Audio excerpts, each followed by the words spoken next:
magandang araw sa inyong lahat. So, nagbabalik na naman ako sa inyo para mag-ligalig and mag-vlog and panibagong araw, panibagong video na naman guys. And samahan nyo nga akong magluto ng labong and bago nga ang lahat, huwag kalimutan mag-subscribe at hit notification bell para lagi i-update sa aking mga susunod pang mga video. So, ayun nga guys, ipakita ko nga lang sa inyo yung ingredients natin lulutuin na labong. So, meron tayo ditong magic sarap and nord, chicken cube, and meron din tayong sibuyas and bawang, ayan, and meron din tayong paminta. Yan lang naman ang ingredients natin sa lulutuin natin na labong. So, ito yung pinakang menu natin na lulutuin. Ayan, so, nahiwa-hiwa na siya and malinis na nga rin siya and preparing na nga lang siya sa pagluluto. And sa mga hindi nakakaalam, ang labong ay yung sa kawayan. Sa kawayan siya nakukuha. Mismong kawayan nga ito. Ayan, yung nagsisibol pa lang na kawayan. So, pwede nga siyang ulamin at iluto. Ayan. So, ewan ko lang kung anong tawag nito sa iba.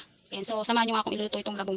And ito yung gagamitin natin. So, tara na. So, mag-prepare nga lang tayo dito ng kawali sa ating paglulutuan. Ayan. So, kapag mainit na nga siya, pwede na nga natin siya lagyan ng mantika. So, konti lang din yung ilalagay natin mantika sa pagluluto nitong labong. Hintayin nga lang natin siyang kumulo and mag-init. Ayan. So, kapag mainit na nga siya, ilalagay na nga natin itong bawang. Ayan. So, hintayin nga lang natin itong mag-brownish bago natin ilagay yung sibuyas. Pag medyo brown na siya, pwede nga natin isunod na yung sibuyas. Ayan guys, nilagay na rin natin yung sibuyas. Ayan. So, kung nakita brown na yung bawang, kaya nilagay na rin natin yung sibuyas. So, hintayin nga lang natin medyo maluto yung sibuyas. Nilagay na nga rin natin itong pinakang malakasan natin ngayon is yung labong.